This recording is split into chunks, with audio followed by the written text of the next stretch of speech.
Bismillahirrahmanirrahim. Dear student, warm welcome. Learning Management System, Superior Group of Colleges. जैसे कि बेटा आपने बायो का पोर्टल खोला है, तो आज हम अपने स्टडी शुरू कर रहे हैं।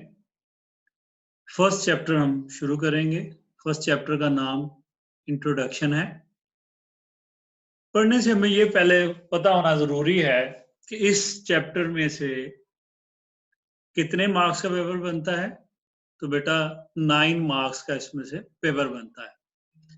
अब इसमें एमसीक्यूज कितने आते हैं, तो हमें पता चलता है कि 1 एमसीक्यूज है। शॉर्ट क्वेश्चन इसमें से 2 होते हैं और एक एक्सटेंसिव क्वेश्चन का पार्ट ए और बी होता है। अब अगर हम मार्क्स को कैलकुलेट करें तो 1 marks MCQs, 4 marks short question and 4 marks long question, तो टोटल 9 मार्क्स बन जाते। बेटा किसी भी बोर्ड का पेपर हो, पंजाब के बोर्ड की बात कर रहा हूँ, लाहौर, मुल्तान, सरगोदा, बहावलपुर, साहिवाल, फैसलाबाद, गुजरांवाला, रावलपिंडी, मीन जिस भी बोर्ड का, जो पंजाब के बोर्ड्स हैं 9 के 9, तमाम में इस चैप्टर का जो प्रोपोर्शन है पेपर का वो 9 मार्क्स होता है। लेक्चर 1 है बायोलॉजी। सबसे पहले हम देखेंगे, जैसे कि आप जानते हैं कि biology word comprises of 2 words, that is a Greek word bios and logos. Bios mean life, logos mean study. Study mean to understand the nature, explain, integrate और डिस्क्राइब, ये तमाम चीजें स्टडी में शामिल होती हैं। अब बायोलॉजी जो है, इसकी 3 डेफिनेशंस आपके सिलेबस में शामिल हैं। The first one, the study of living things. पहली definition, study of living things. The second one is the branch of science which deal with the way of understanding nature. The way of understanding nature, कि हम nature जो है उसको किस तरीके से understand करते हैं, ये हमें बायोलॉजी में हम पढ़ते हैं, नेचर को अंडरस्टैंड करते हैं। And the last one is the literary meaning of biology, the study of life. Training meaning of biology means study of life. Life जो है उसके मुताल्लिक हम पढ़ते हैं। What a biologist? Biologist कौन होता है?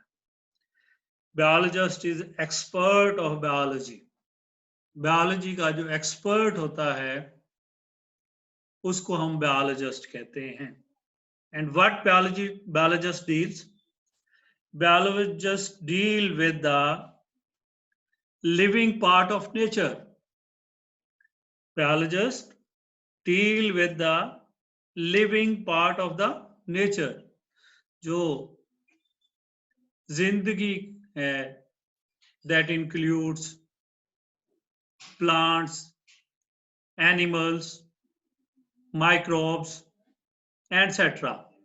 उन तमाम को वो डील करता है, along with the non-living things that affect in any way, like soil का क्या असर है, वाटर का क्या इफेक्ट है, टेम्परेचर का क्या इफेक्ट है, लाइट का क्या इफेक्ट है, और ये चीजें टेम्परेचर किस तरीके से हमें अफेक्ट करती हैं, इन तमाम चीजों को बायोलॉजिस्ट जो है वो स्टडी करता है और डील करता है।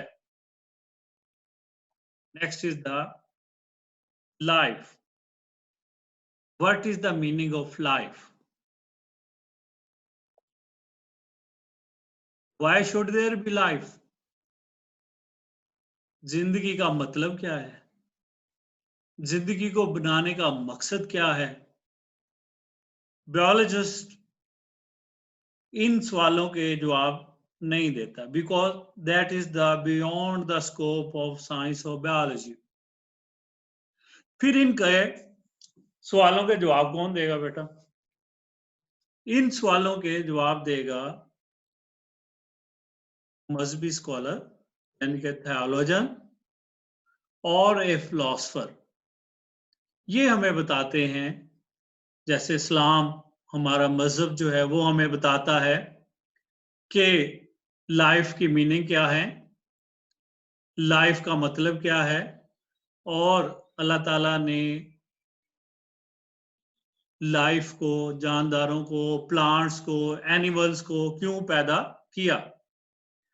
अब बायोलॉजिस्ट का क्या स्कोप है? फिर बायोलॉजिस्ट का स्कोप ये है कि बायोलॉजिस्ट जो है that deal with the matters related to how life works, कि जिंदगी किस तरीके से काम करती है, लाइफ किस तरीके से वर्क करती है, इन चीज को बायोलॉजिस्ट जो है वो डील करता है। Next is the question, what is life? How can we define life? हम कैसे लाइफ की डेफिनेशन कर सकते हैं? तो बेटा, we cannot define life in a single sentence. It is very difficult. बहुत मुश्किल है कि आप लाइफ को एक लाइन में, एक सिंगल सेंटेंस के अंदर डिफाइन कर सकें। तो फिर हम लाइफ, लिविंग थिंग्स और नॉन लिविंग थिंग्स को किस तरीके से डिस्टिंग्विश करते हैं? तो that is the scope of biologist. Biologist क्या करता है कि वो कुछ कैरेक्टरिस्टिक्स को सेट करता है जो उसको लिविंग थिंग्स, यानी कि लिविंग ऑर्गेनिज्म और नॉन लिविंग ऑब्जेक्ट्स जो होते हैं, जिनमें डेड ऑर्गेनिज्म भी शामिल है, उन दोनों में डिफरेंशिएट करते हैं। और जिन ऑर्गेनिज्म में ये सेट ऑफ कैरेक्टरिस्टिक्स प्रेजेंट होंगे, बायोलॉजिस्ट डिफाइन के that is the living things, that are the living organism. और जिनमें ये कैरेक्टर अब्सेंट होंगे, बायोलॉजिस्ट से they are the non living things, they are the non living objects. अब वो set of characteristics क्या हैं? सबसे पहले, living organism are highly organised complex individuals. जो लिविंग थिंग्स होते हैं वो ऑर्गेनाइज्ड होते हैं और कॉम्प्लेक्स होते हैं। जैसे आपके सामने ह्यूमन की स्ट्रक्चर नजर आ रही है, तो इस that is a highly organised and highly specified. Living things composed of one or more sales. आप जानते हैं कि लिविंग ऑर्गेनिजम्स या तो वो यूनिसेलर हैं, यानी कि सिंगल सेल्ड हैं, या फिर एक से ज्यादा सेल्स पे मुश्तमिल हैं, जिनको हम मल्टी सेलुलर ऑर्गेनिजम्स कहते हैं, यानी कि डिवीजन है दो। इसके बाद नेक्स्ट जो है, maintain genetic programme of their characters. आपको पता है जीन यूनिट जो है, और जीन जो है वो तमाम कैरेक्टरिस्टिक्स को कंट्रोल करते हैं, और जीन्स जो हैं ये क्रोमोसोम्स के ऊपर प्रेजेंट होते हैं। Next, can acquire and use energy. Plants acquire करते हैं एनर्जी को लाइट की सूरत में, एनिमल्स एनर्जी एक्वायर करते हैं फूड की सूरत में, और फिर इस एनर्जी को यूटिलाइज करते हुए डिफरेंट एक्टिविटीज, डिफरेंट फंक्शंस जो हैं वो परफॉर्म करते हैं। ऐसे ही carry out and control numerous chemical reactions. Living organisms की ये खूबी है कि उनमें मेटाबॉलिक रिएक्शंस होते हैं, जो कि दो तरह के हैं। एक एनाबॉलिक रिएक्शंस होते हैं और दूसरे कैटाबॉलिक रिएक्शंस होते हैं। और तमाम लिविंग ऑर्गेनिजम्स के ये खुसूसियत है कि उनके अंदर मेटाबॉलिज्म टेक प्लेस होता है। कैन ग्रो इन साइज, उनका साइज वक्त के साथ साथ एज के साथ साथ बढ़ता है। जैसे आपको एक प्लांट का सीडलिंग नजर आ रही है जो अल्टीमेटली ग्रो करके एक ट्री में कन्वर्ट हो जाता है, ऐसे ही ह्यूमन का जो किड होता है वो छोटा सा बच्चा पैदा होता है, फिर वो साइज में बढ़ता है और अडल्ट बन जाता है और उसका वेट, उसका साइज इंक्रीज कर जाता है।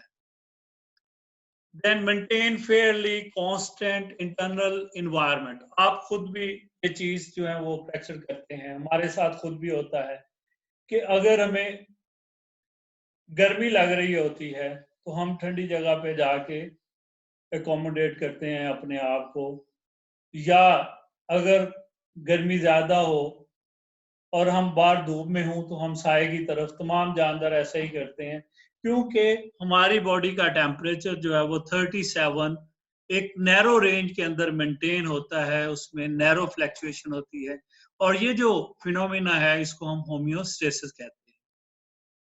Produce offspring similar to themselves, तमाम लिविंग ऑर्गेनिज्म रिप्रोडक्शन करते हैं और बच्चे पैदा करते हैं।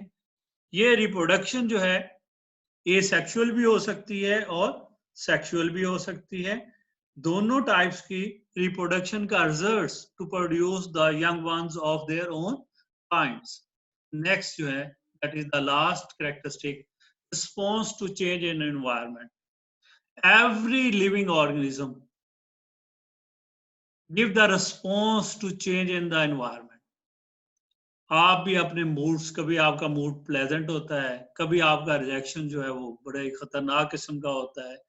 ऐसे ही हमें जब प्यास लगती है तो जैसे ही हमें पानी नजर आता है तो हम फौरन उस गिलास को उठाते हैं क्योंकि उस वक्त गिलास जो है वो पानी जो है वो स्टिमुलस है और उसको हम ड्रिंक कर लेते हैं। These are the set of characteristics जिनकी बेस पे हम लिविंग थिंग्स को और नॉन लिविंग थिंग्स को एक दूसरे से सेपरेट करते हैं और हम ये कहते हैं कि ये जानदार है, ये लिविंग है और ये नॉन लिविंग ऑर्गेनिज्म है। Then there are some branches of biology जो कि आज हम पढ़ेंगे। अमूमन इन ब्रांचेस के मतलब आपकी जो बुक है उसमें इनके मीनिंग्स दिए हुए हैं, तो मीनिंग्स के साथ अगर हम वर्ड यूज कर लें the branch of biology which deal with the study of, तो ये सारे की सारी डेफिनेशंस बन जाती हैं क्योंकि पहला सेंटेंस कॉमन है, लाइक इकोलॉजी इंटर्न जो रिलेशनशिप है विद एनवायरनमेंट, इन्वायरमेंटल रिलेशनशिप, आप इसको डिफाइन करना चाहें तो आप कह सकते हैं the branch of biology which deal with the study of environmental relationship with organism, या one word environmental relationship between organism and environment, simple is that। और इसका मतलब है कि माहौल के साथ हमारा तल्लक, हमारे इर्द गिर्द के साथ हमारा जो तल्लक है वो इकोलॉजी है।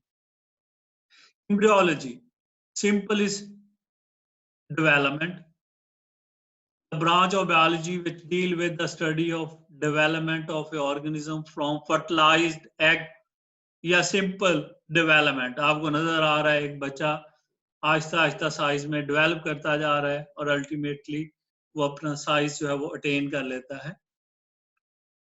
Physiology that mean functions, function of different organs of the body or of a organism body, कि हमारा हार्ट क्या काम करता है, हमारे लंग्स क्या काम करते हैं, हमारा ब्रेन क्या काम करता है, that is meaning of physiology mean function, to study the function. Morphology structure, study of structure of a organism, जैसे आपको नजर आ रहा है प्लांट नजर आ रहा है, फ्लावर नजर आ रहा है, इनकी स्ट्रक्चर है किस तरह से नजर आ रहे हैं, that is the structure and that is called as morphology. Morphology में एक्सटर्नल मॉर्फोलॉजी है। एक्सटर्नल मॉर्फोलॉजी मीन फॉर्म, कि कौन सा जानवर, कौन सा प्लांट हमें किस तरह का नजर आता है, उसकी जो विजन है, उसका जो नजर आना है, उसकी फॉर्म कैसी है, उसका टेक्सचर कैसा है, उसकी साइज क्या है, उसकी शेप क्या है, that is external morphology, mean study of form of a organism. Anatomy, study of internal gross structure, कि किसी भी ऑर्गेनिज्म के अंदर क्या क्या है. मीन जब हम किसी ऑर्गेनिज्म को डाइसेक्ट करते हैं और उसके अंदर जितने भी उसके सिस्टम्स हैं उनको ऑब्जर्व करते हैं, तो it is a anatomy, the branch of biology which deal with the internal structure of a organism is a anatomy. कि हम जब किसी चीज की इंटरनल स्ट्रक्चर को देखते हैं तो वो एनाटॉमी कहलाती है. Palaeontology, study of fossils, study of fossils, fossils जो हैं उनकी स्टडी को पैलेंटोलॉजी कहते हैं. हिस्टोलॉजी, स्टडी ऑफ टिश्यूज, और मोर accurately it is the microscopic study of tissues, क्योंकि हम टिश्यूज को माइक्रोस्कोप से देखते हैं. आप बोन टिश्यूज देख रहे हैं, ब्लड टिश्यूज देख रहे हैं, तो ये हमें नेकेड आई से नजर तो नहीं आएंगे. उनकी स्टडी के लिए जरूरी है कि हम माइक्रोस्कोप को इस्तेमाल करें. एवोल्यूशन, किसी चीज को इर्तिका को एवोल्यूशन कहते हैं. दैट मीन इंसेस्ट्रल हिस्ट्री, अबाउ अजदाद की जिंदगी, उनकी जो तरीक है कि इंसान कैसे डेवलप किया, किस तरह से एवोल्यूशन हुई, ये तमाम स्टडी जो है वो evolution. The branch of biology which deal with the study of ancestral history is the evolution. Genetics, study of gene, simple, very simple definition. Study of heredity material, study of heredity, chromosome की study, gene की study, DNA की study, that is the genetics.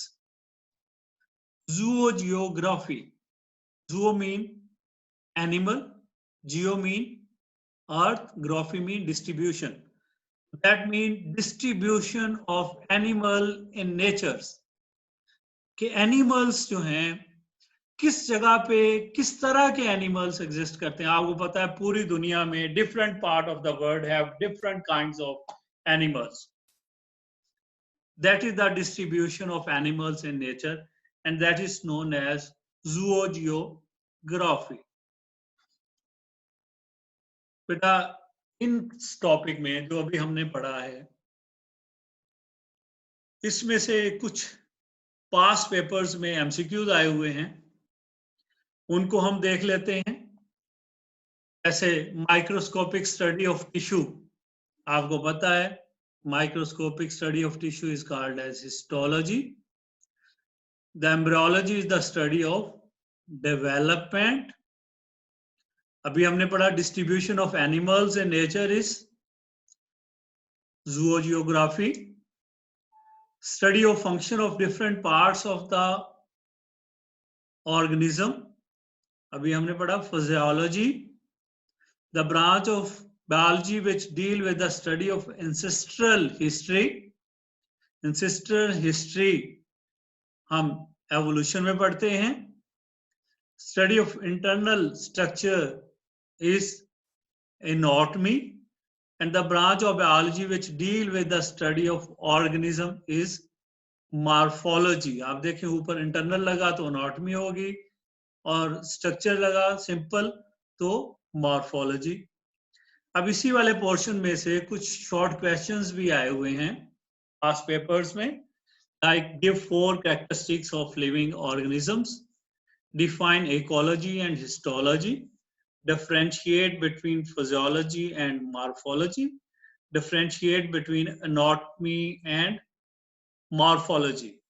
तो बेटा ये वो short questions हैं जो different boards के अंदर आए हुए हैं. उम्मीद है आज का लेक्चर आपके लिए बहुत फायदेमंद रहा होगा.